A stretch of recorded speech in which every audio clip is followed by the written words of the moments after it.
Hey folks, Stronghold Crafter Kev here with another video.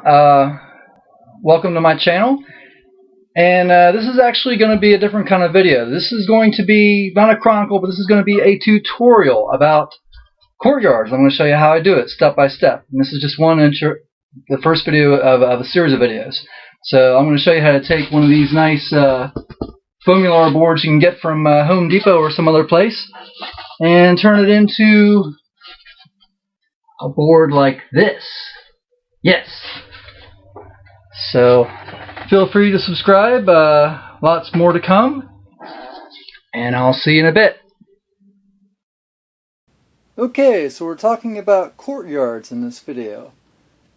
Alright, well what you see here is a gridded basic layout of a 2 foot by 2 foot square. And it's still rough cut, so at the time I was just experimenting, but this is what you can basically do if you don't have the tools to use the hot wire foam factory accessories, which I'll explain in a little bit.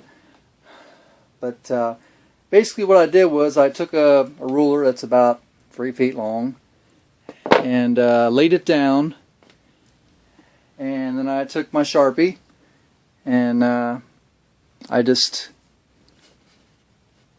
traced out the lines on either side. Wasn't really measuring inch by inch by inch. It was like, I thought that'd be just a little annoying, and it's like, it depends on if you want precise squares for like a grid layout or not. And so anyway, these aren't actual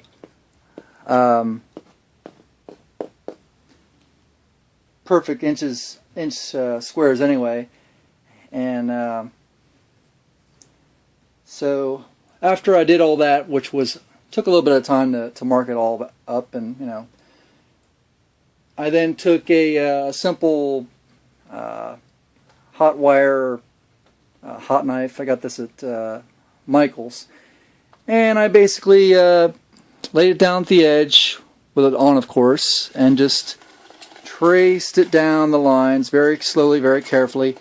The only problem with that is you tend to get a very deep groove, which in reality, if your figures are on there and stepping along the courtyard, you would actually get them into a deep groove there. But like I said, this is a simple, easy way of doing the grid layout if you're just going to use a hot wire tool like this and you wanted to use a ruler. So I'll go to the next segment and tell you more. Okay, now with a fresh piece, I'm going to show you what you can do with the hot wire foam factory stuff. Okay, for starters, I got this T-square thingamabob at Home Depot, or you can get it at any hardware store or so's. And I wanted to make sure it'd be easier to draw out my grid lines and stuff, which is what I'm going to do in a similar layout. And what's nice about this thing is it holds to one side, and instead of having to hold this down like this and do the lines, this I can just hold down with one hand and easily trace down my lines. So instead of doing it the quick and easy way the last time, I'm going to take a little bit more time and actually draw out the inch grid lines one at a time. So I won't bore you with that. I'll come back when I'm done. So hold on. Alright, I took the time to do some marking, so now I'm going to start drawing a few lines, and you'll see how easy this can be. Of course, I'm trying not to put too much weight on this, but you can see how I can just do one line and down it goes. And I'll do the next one here. There we go.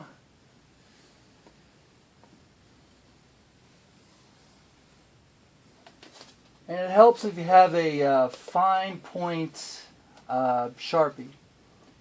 It makes it really easy to do. You can almost get the right spot on that mark every time. Alright, I'll continue with this until we get to the next part. Hold on. Okay, I got all the lines on the one side done already. And I may have not mentioned it before, but this is actually extruded polystyrene, which is a lot denser than the white polystyrene, which is the expanded. And anytime you want to put things like figures, buildings on foam for a base, you want to use the extruded because it's denser. It can handle the weight more, even though you're not putting much weight on it. But it just holds up better, whether if you coat it with some kind of sealer or not.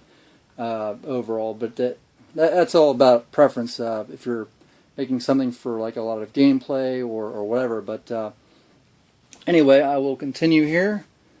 And like I said, I already pre-marked the lines here, so and I'll go to like the next part here and show you how this is turning out so far. So got my edge there, and it is turning out, whoops,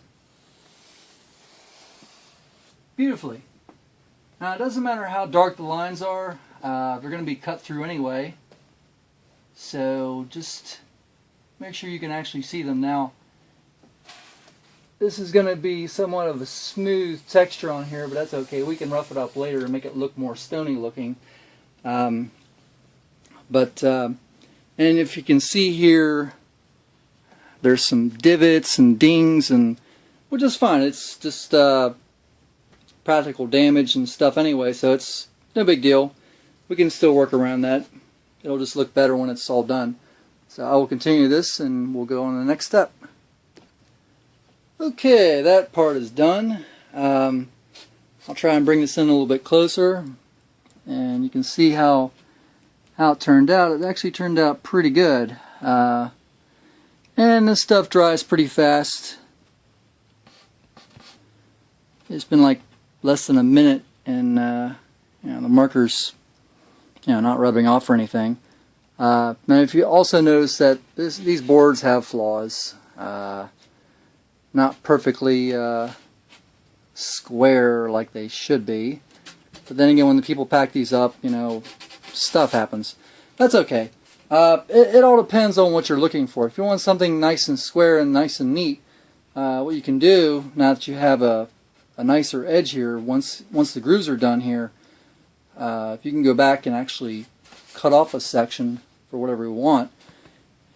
Or what you can do is you can set up one of your cutting tools and just cut out as much as you want so that you have a nice finer edge than this. But look at all those dings and stuff. That's going to make one cool looking section, I think. I don't even have to really do anything to that part. Look how that's all, like, not cratered, but just, naturally scratched from something. Who knows? But, I don't know, it took me, like, I'd say less than 20 minutes or so, give or take a few, just to turn it around. And important tip, try not to lean too much on it if you're on the floor like I was. You can end up pressing more indents into it one way or another. And you can put it on a table, which is fine. You won't be leaning on it as much. But there's going to be that reaching out because it's so long. So whatever your preference, you'll get about the same result. So I will get the hotware tool set up. And by the way, I'll show and also what you can do as far as breaking up some of this gritting effect if you want to. I for one think it looks a little bit too perfect. But we'll get back to that in a little bit. Okay.